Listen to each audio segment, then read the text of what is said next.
Anyway, ano na, please balitaan niyo ako tungkol kay Catherine. Asa na siya? Gusto ko siya makausap dito.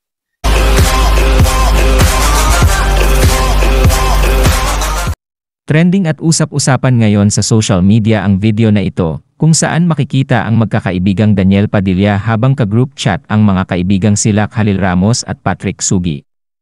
Bagamat hindi klaro ay mapapansin sa pagsasalita ni Daniel na tila nakainom ito at lasing na habang nasa loob ng kanyang sasakyan. Mapapansin din na makailang beses pinaulit-ulit banggitin ni DJ ang pangalan ni Catherine Bernardo at pilit niya itong hinahanap. Panoorin ang video.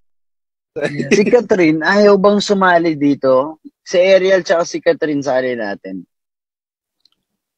Tawagan niyo lang si Catherine. Or i-flood nyo na lang si Catherine, sabihin nyo sali siya sa ano.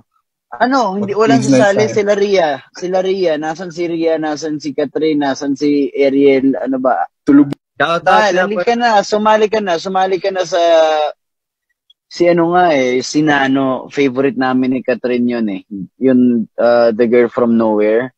Ngayon, K-drama si Catherine na yun. Ako okay na ako sa K-drama. Anime na lang ako. Ayaw ba sumali ng mga women, ng mga babae, sila Catherine, ayaw ba nila sumali? Kaya nanonood sila, baka Kat, sali na kayo kung gusto nyo. Para learning piano, si Catherine nagpa-piano siya. Nagpa-piano si Catherine ngayon. Galing niya. Totoo? Ako, nice. Tumutugtog ako, di ba? Si Catherine natuto siya sa, sa cellphone, may app. Pare, notes. Ang hirap nun, ha? Well, may ganun talaga mga utak Well, she's a genius sa sarili niyang paraan. Kaya di in love ka na naman yan. In love ako, ewan ko, or nagpapasikat lang sa akin, di ko alam. Hindi, magja-jam kami, tutug si Lexine yung kakanta, ako magbe-bass, si Catherine magpapiano. Yun, no? Anyway, ano na, please balitaan niyo ako tungkol kay Catherine. Asa na siya?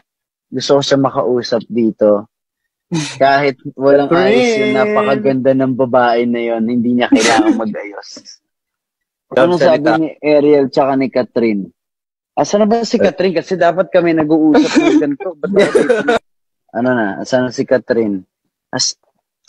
Feeling ko nagagalit. Uy, hindi nag-stop kahit 40 minutes na. Si Catherine. Di ba tulog na? Baka may ginagawa. Or baka tulog na. Matawagan gamit ko yung telepono ko. Paano kayang gagawin ko? Baka mayari ako.